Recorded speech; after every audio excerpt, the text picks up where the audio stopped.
I opened my Bible to the book of Habakkuk. I did not put my marker in and closed my Bible, so I am opening my Bible to the book of Habakkuk. And I hope that you will open up there so that we can get into our God's Word together. We're going to be considering that writing in its entirety together this morning, the book of Habakkuk, as we have read through that. And so we'll be there here in just a moment. It is good to see everyone out this morning. It's a wonderful thing when we get to be together to worship our God. So glad that we get to worship Him together this morning. As we get into the book of Habakkuk, I have offered this subtitle. I think that it is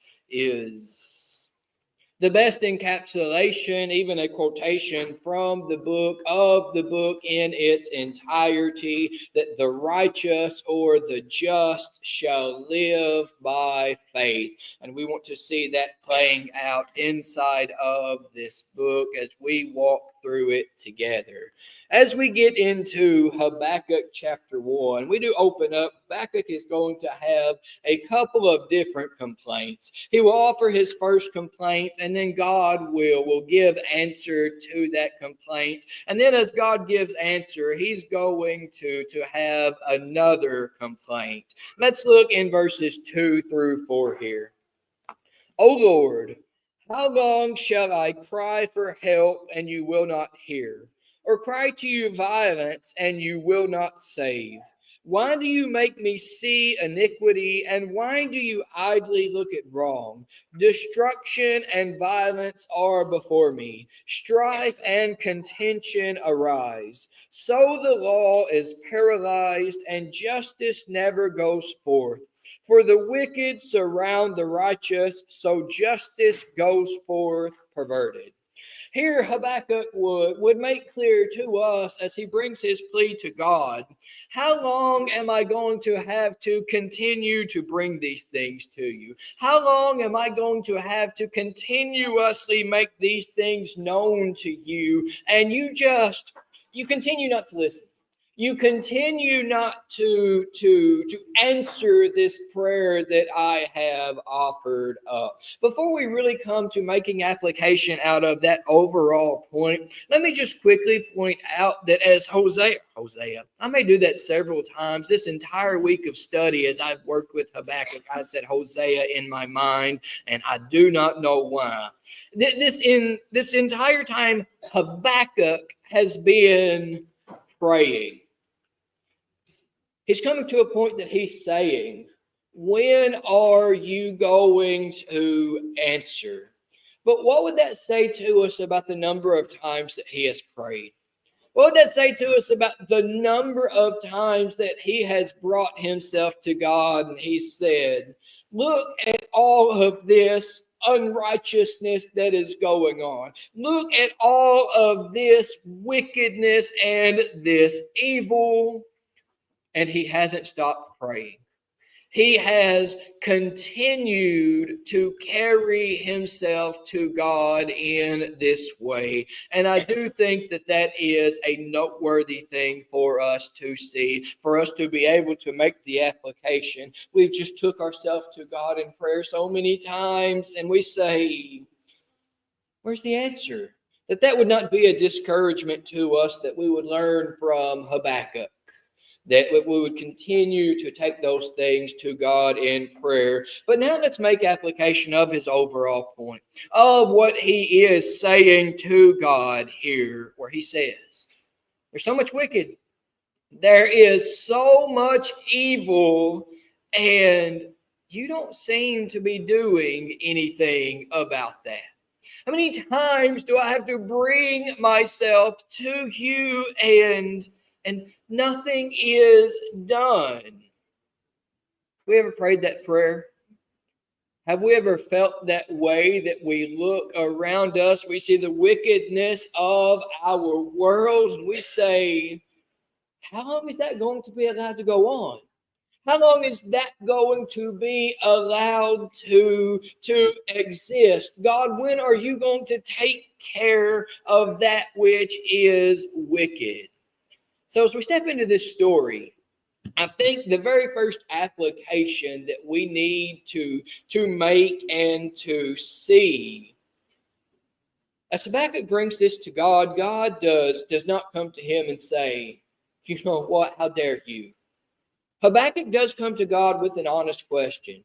He does look at the world around him and he does say, look, there is a whole lot of wickedness. There's a whole lot going on that just shouldn't be going on. When are you, the God of justice, going to take care of this? As we bring this to the righteous, to the just living by faith, faith would begin coming to God.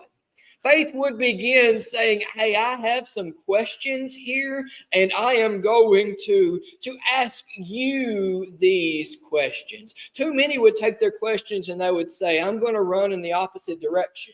I'm not going to take this difficulty. I'm not going to take this hardship to God. And sometimes we run in the other way because we would think, no, if I ask God this question, that means I'm questioning God. If I ask God this question, it's not my place to question God. And our refusal to ask him the question, we say, it shouldn't be this way, and we run in the opposite direction. Habakkuk doesn't do that. He does say, look, I got some questions about this, and I'm going to take this to God. Now, we ought not question God. We ought not say to God, God, you are supposed to be acting in this way. You're doing wrong. You're acting incorrectly here, God. But that being true is not at odds with our coming to God and saying, hey, there are some things that are not laying out right here. What's going on? That we would take honest questions to God, not running away from him. But God does have an answer for Habakkuk's prayer here. Look among the nations and see, wonder and be astonished. For I am doing a work in your days that you would not believe if told. For behold, I am raising up the Chaldeans, that bitter and hasty nation, who march through the breadth of the earth to seize dwellings not their own. They are dreaded and fearsome. Their justice and dignity go forth from themselves. Their horses are swifter than leopards and more fierce than the evening wolves. Their horsemen press proudly on. Their horsemen come from afar. They fly like an eagle swift to devour. They all come for violence, all their faces forward. They gather captives like sand. At kings they scoff, at rulers they laugh at every fortress, for they pile up earth and take it. Then they sweep by like the wind and go on, guilty men whose own might is their God. God says, you're concerned about the wickedness of my people. You're concerned about the wickedness of those who are supposed to belong to me and my not doing anything about it. I'm doing something about it. I am raising up these Chaldeans, that is to say, the Babylonians. I am going to raise up these terribly wicked people. And God goes on to describe how wicked and terrible that they are. Their own might is their God. They would not serve the God, but they would serve their own strength. They would come and they would be violent. They would come and they would be conquerors. God says, yep, I'm doing something about it. I am raising up these people to bring judgment against my people. And then Habakkuk says, whoa, that's not what I was saying. That's a little much there, God. As we come into verses 12 through 17, I want to look at verses 12 and 13 here. Are you not from everlasting, O Lord my God, my Holy One? We shall not die, O Lord, you who have ordained them as a judgment, and you, O Rock, have established them for reproof. You who are of purer eyes than to see evil and cannot look at wrong, why do you idly look at traitors and remain silent when wicked swallows up the man more righteous than he? And then Habakkuk goes on to describe the wickedness of these Chaldeans. But the question he comes to God with now is, what do you mean? Those are a terribly wicked people, a terribly unholy people. How can you, a holy God, who cannot look upon wickedness, how can you take a people who are entirely wicked to then bring judgment against us? We're unrighteous. Well, I just complained about that to you, God. I just brought that to your feet. I know we're unrighteous, but we're more righteous than them.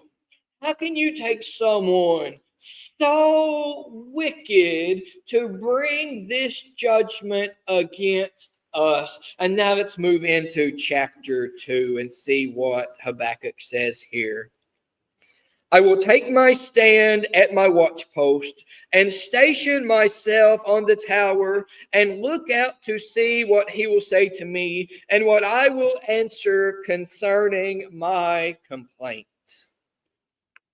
Habakkuk brings his question to God. And as God answers him, Habakkuk says, that doesn't make much sense to me either. Okay, I see that that is your answer, and I don't get that either. So here's what I'm going to do. I have made known to you, I don't get it, and now I'm going to put myself in the watchtower, and now I am going to wait. Now I am going to see what your answer for me is. And then I know that I am going to have to give answer to you. Once more, as we build up this picture of faith, that which the just, that which the righteous would live by, we can see that there is a wrestling. We can see that there is this thing within Habakkuk that he'd say, I just don't get it.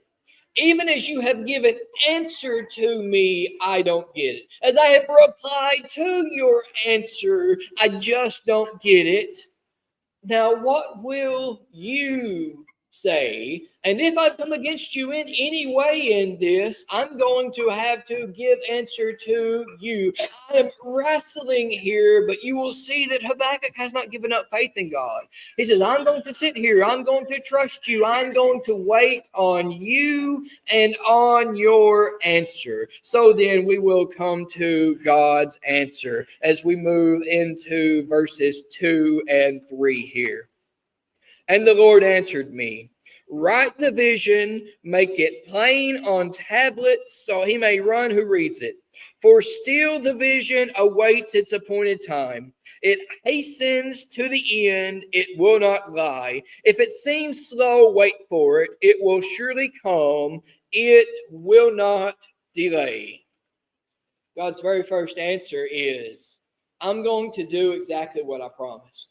You go ahead, you write it down, you make sure it's known, you make sure it's sure, because it's not here right now, but it's going to be.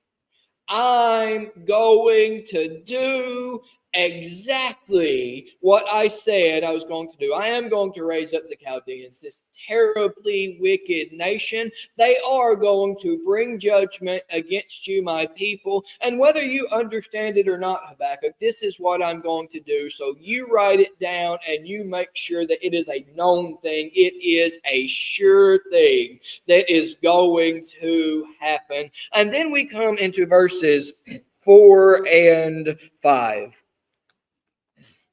Behold, his soul is puffed up. It is not upright within him, but the righteous shall live by his faith. Moreover, wine is a traitor, an arrogant man who is never at rest. His greed is as wide as Sheol. Like death, he has never enough. He gathers for himself all nations and collects as his own all peoples. Now he's going to go ahead and go into the woes pronounced against these people in the next section, and we'll get there here in just a moment. But you'll see what God does in these verses is, as he says, write it down. Make it known. This is the thing that I'm going to do. I know exactly what kind of people that I'm raising up. I know exactly what kind of people I am using. Look, Habakkuk, look, I know his soul is puffed up within him.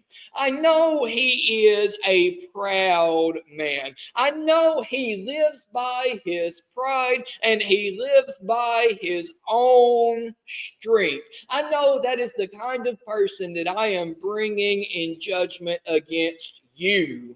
But here, as this judgment is brought, those who will have life as this judgment is brought, their living is defined differently. The unrighteous, his living is defined by his strength. His living is defined by his pride. But the righteous, his living is defined by faith. See this?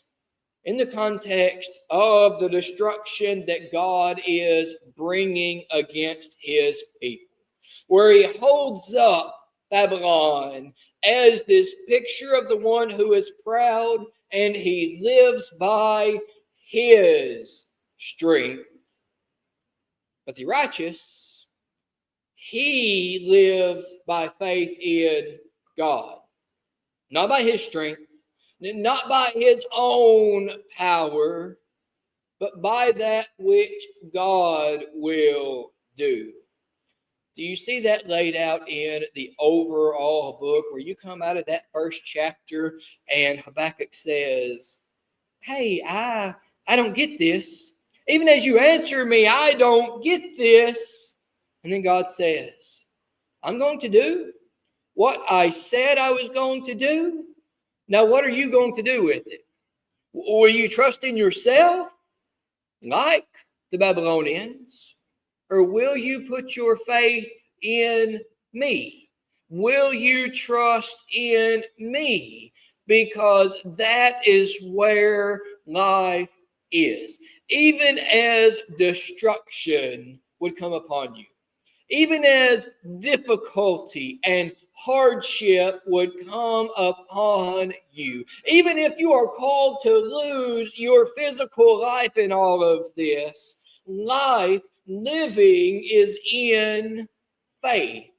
Will you trust in me? Even if you don't get it, even if you don't understand it, will you trust in me? Because that is where the righteous lives. The righteous lives not trusting in his own strength, but in the strength of God. And then our New Testaments take that up and they pick that picture right up. This passage is quoted a number of times inside of the New Testament. I had Hebrews 10 as our scripture reading, where he is looking to the affliction of the Hebrews and he says, hey, you guys are going through difficulty.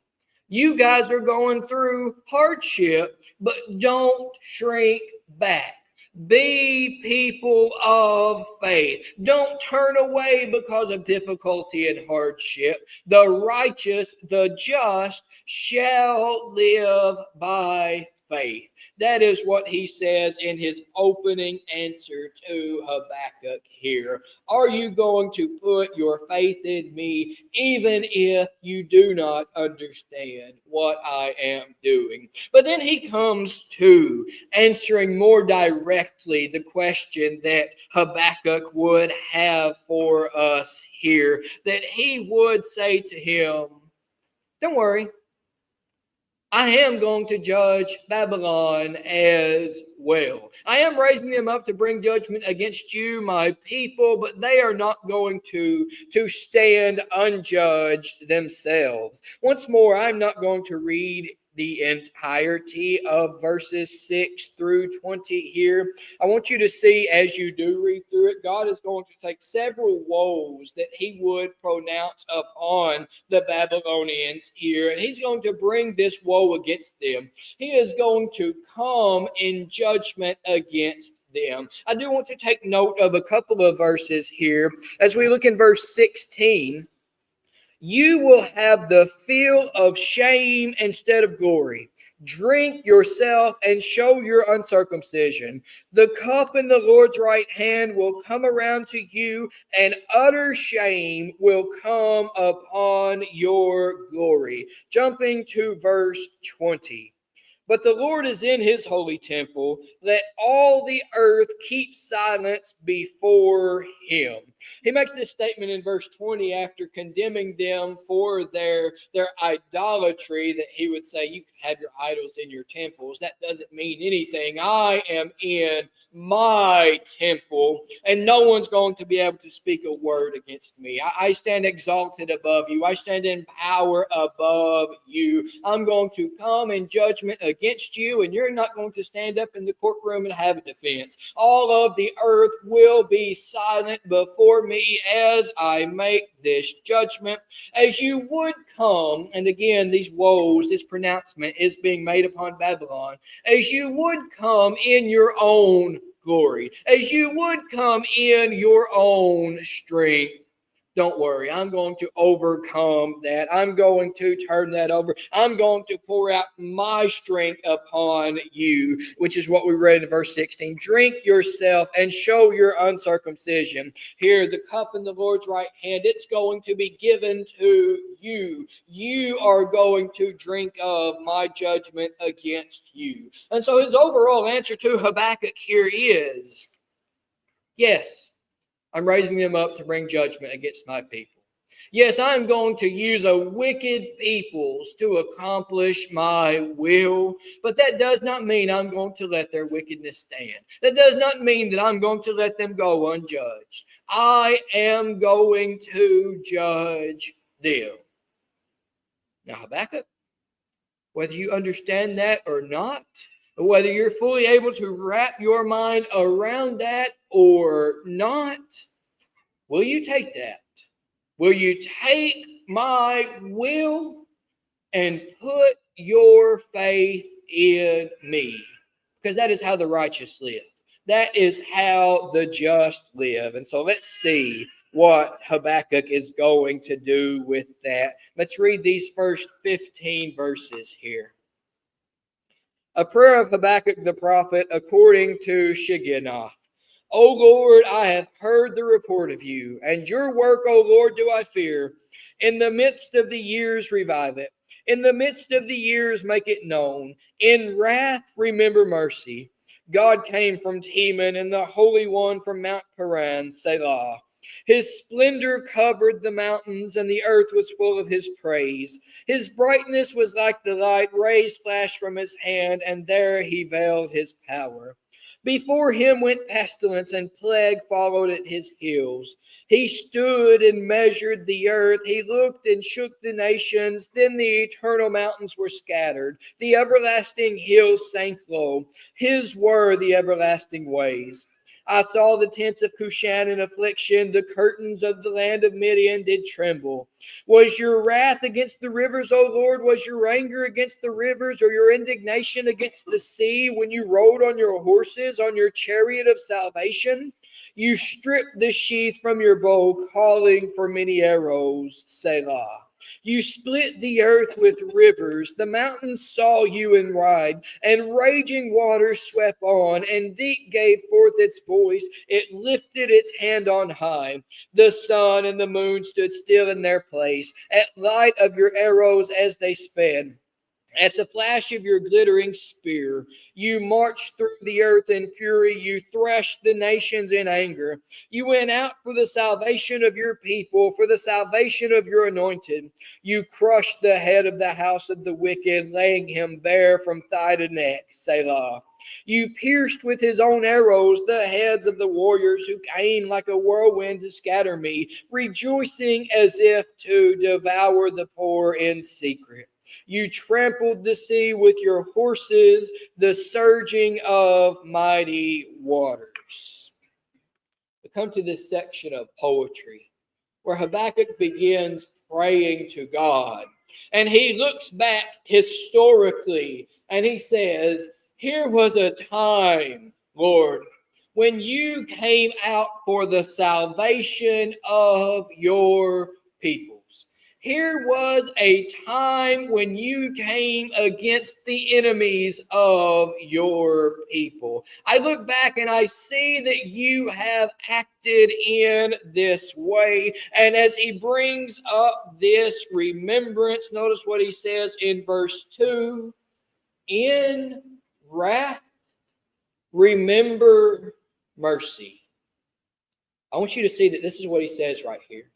He does not say, do not come against us in judgment. He says, I know you're coming against us in judgment.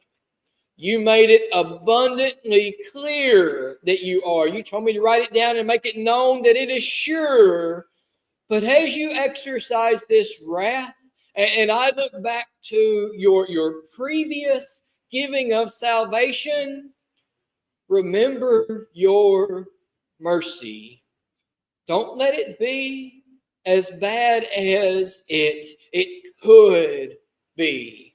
I know you're going to exercise the judgment, but as you exercise the wrath, please remember your mercy as you have shown yourself to be a merciful God to your peoples. But I know this judgment is coming, which brings us into verse 16. I hear and my body trembles. My lips quiver at the sound. Rottenness enters into my bones. My legs tremble beneath me. Yet I will quietly wait for the day of trouble to come upon people who invade us. I do not think that the reading of the ESV is right here. It is not necessarily a bad translation of the literal phrasing there, but it does not fit into the flow of argumentation that Habakkuk is making.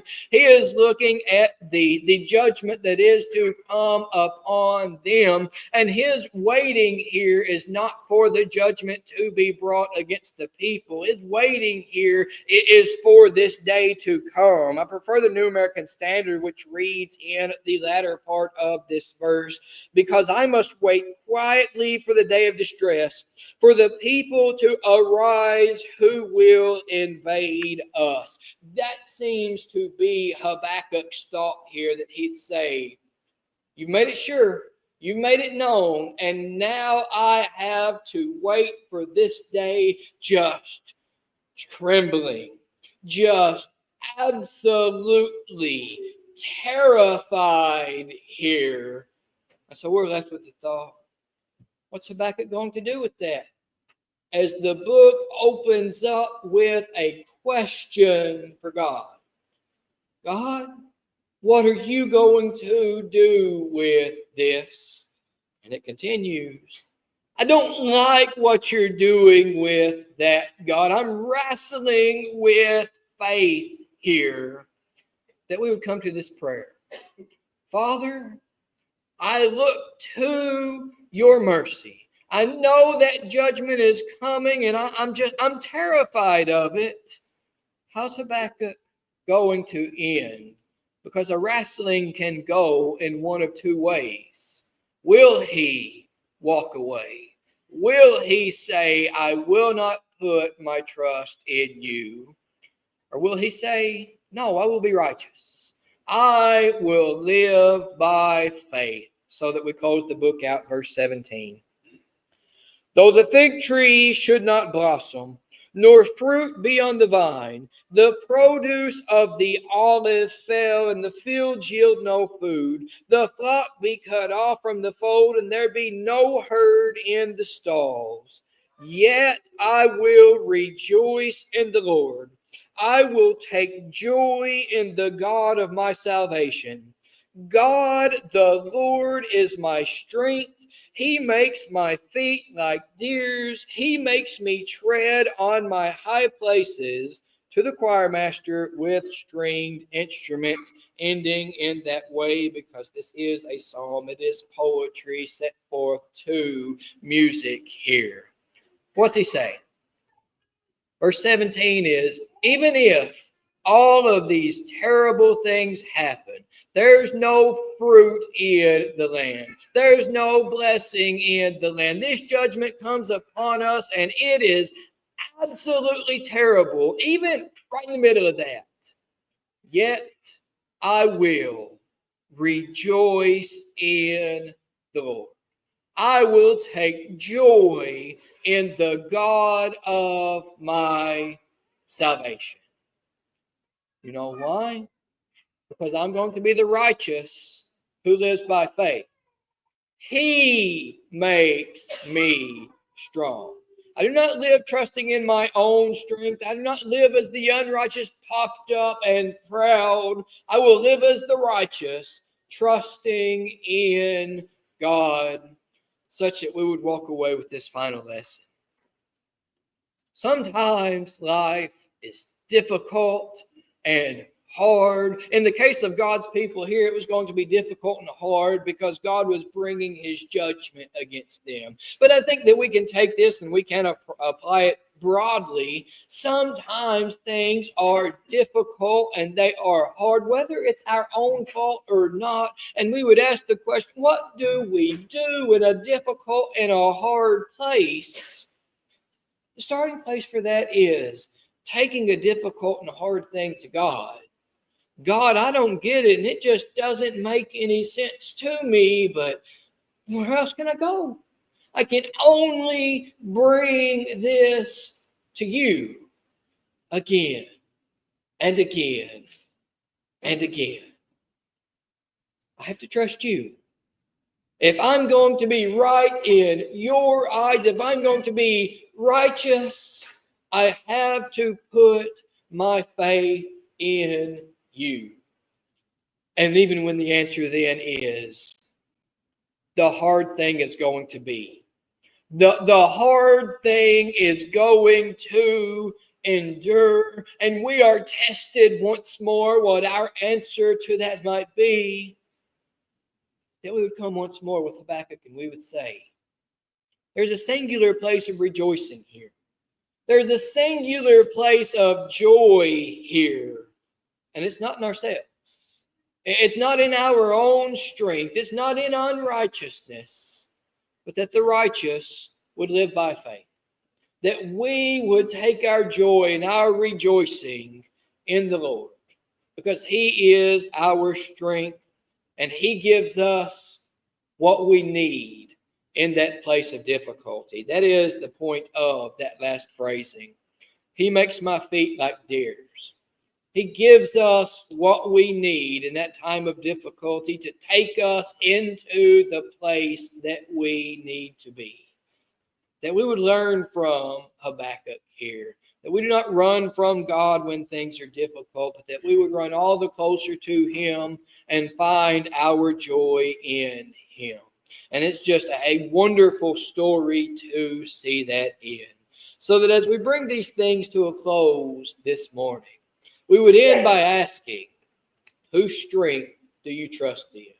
Are you one who would be puffed up, one who would live by pride and by the strength of yourself, that the only will that you would submit to is your own will? I want you to see the woes that God pronounces against Babylon here and see that as the woe that he would pronounce against any who would stand by their own strength and their own pride. Or would you be here this morning, one who has not submitted themselves to God, but in a desire for righteousness, that you would live by faith, that you would submit yourself to God, you would trust in him and in his strength. If you've not been baptized for the forgiveness of your sins this morning, won't you do so? Or if you have and you're walking in your own way and your own strength, won't you repent? Won't you turn toward our God and trust in Him? If there is anything at all that we can do to help you with that, won't you come while we stand and sing the song selected? Would you be free from your